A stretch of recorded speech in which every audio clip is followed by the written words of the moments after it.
In South Korea, thousands of teenagers wake up every day and spend more hours doing schoolwork than most people spend being awake.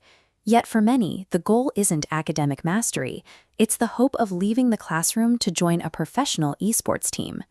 This intensity isn't unique to one region. At Oxford University, students often commit to 40 hours of deep study every week as a baseline. When we see schedules like these, it's easy to assume these individuals possess a rare, infinite reserve of willpower.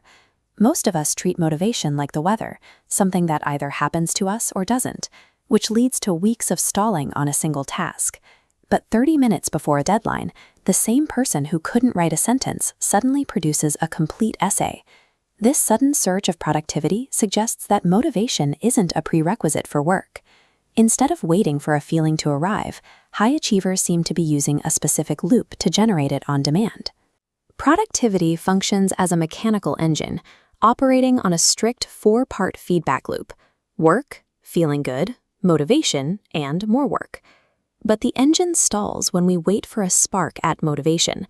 Without that initial feeling, the system remains dormant. Forcing the cycle to start at the work node physically pushes the wheel forward toward the feeling good phase, bypassing the need for an initial mood. This is why committing to just 60 seconds of effort is so effective. 1 minute of work is usually enough to cross the threshold of mental resistance.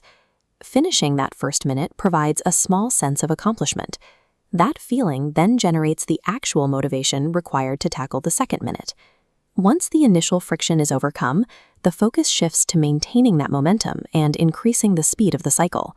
An ultra-detailed, segmented to-do list acts as a primary accelerator for this engine.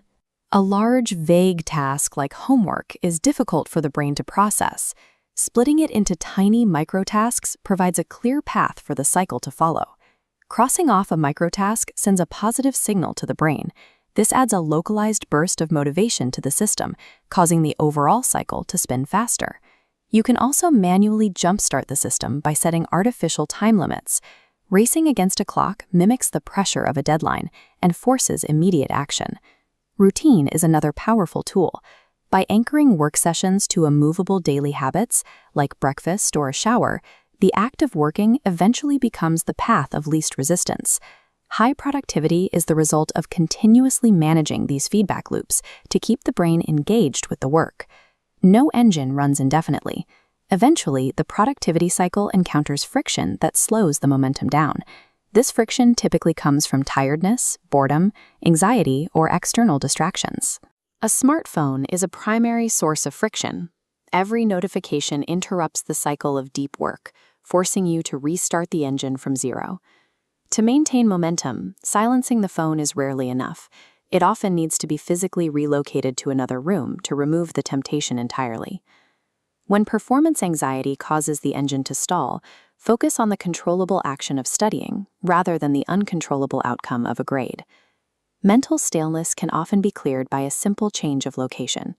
Even facing a different direction in the same room can reset your perspective.